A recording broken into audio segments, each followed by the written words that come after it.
ఇప్పుడు ఎగ్జాంపుల్ నా దగ్గరే ఉన్నాయండి. ఒక సేవింగ్ ఉంది. వెరీ షార్ట్ టర్మ్ లైక్ అనుకుందాం నేను ఒక 2, 3 నెలల కోసం దాసుకుంటున్నాను. లేకపోతే ఒక 2, 3 మంత్స్ తర్వాత నాకు ఆ డబ్బులతో అవసరం ఉంది అని అనుకుంటే, అలాంటప్పుడు నేను నా సేవింగ్ అకౌంట్‌లో పెట్టుకుంటే, నా సేవింగ్ అకౌంట్‌లో కూడా నాకు ఇంట్రెస్ట్ వస్తది కదా! సమ్ అరౌండ్ 2.8-3% నాకు ఇంట్రెస్ట్ వస్తుంది కదా! Why should I suggest for a short term fund? అంటే మ్యూచువల్ ఫండ్‌లో నేను ఒక షార్ట్ టర్మ్ ఫండ్ తీసుకోవడం వల్ల నాకేమన్నా అంటే ఇంకా ఎక్స్‌ట్రా ఉంటుందా? యెస్. బెనిఫిట్స్ లాంటివి ఉంటాయా? ఇప్పుడు మీరు సేవింగ్స్ అకౌంట్ అన్నారు ఆ! రైట్? సేవింగ్స్ అకౌంట్‌లో మీరన్నట్టు 2.8% నుంచి 7% ఇచ్చేవాళ్ళు కూడా ఉన్నారు అవును. Banks. So, that depends on the amount of the amount you deposit yes. Right?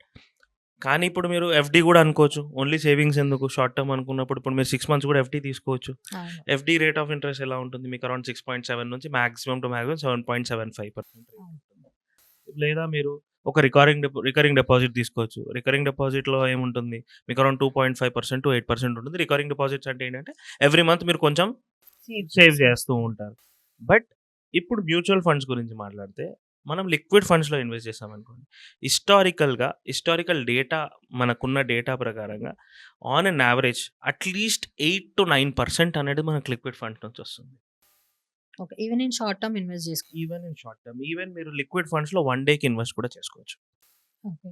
So, మీరు ఏది చేసుకుంటే మీకు 8-9% అనేది రిటర్న్స్ ఉంటది. సో, బేసిక్‌గా లిక్విడ్ ఫండ్స్‌లో మన మన నా స్మా నే ఇండివిడ్యువల్స్ ఇన్వెస్ట్ చేసేది కొంచెం తక్కువే ఉంటుంది. బట్ ఇన్వెస్ట్ చేసుకుంటే మంచిదనమాట. బట్ దీంట్లో ఏంటంటే మీరు ఆలోచించాలి పెద్ద కార్పొరేట్స్ ఒక ఎక్స్‌వైజెడ్ ఏదైనా పెద్ద ఎంఎన్‌సీ ఉందనుకోండి. ఆ ఎంఎన్‌సీ ఏం చేస్తారు? ఇప్పుడు ఒక వీకెండ్ వచ్చింది. వాళ్ళకి లెట్స్ సే సపోజ్ ఫస్ట్‌కి మండే ఉంది. లేకపోతే 31కి మండే ఉంది. సాలరీస్ ఇవ్వాలి. దానికి ముందు ఫ్రైడే, సాటర్డే, సండే వచ్చింది. ఆళ్ళేం జేస్తారు? ఆళ్ళ అకౌంట్‌లో ఆల్రెడీ ఎన్నో క్రోర్స్ ఆఫ్ అమౌంట్స్ రూపీస్ ఉంటాయి. దాన్ని తీసుకెళ్ళి వాళ్ళు లిక్విడ్ ఫండ్స్‌లో ఏసేస్తారు.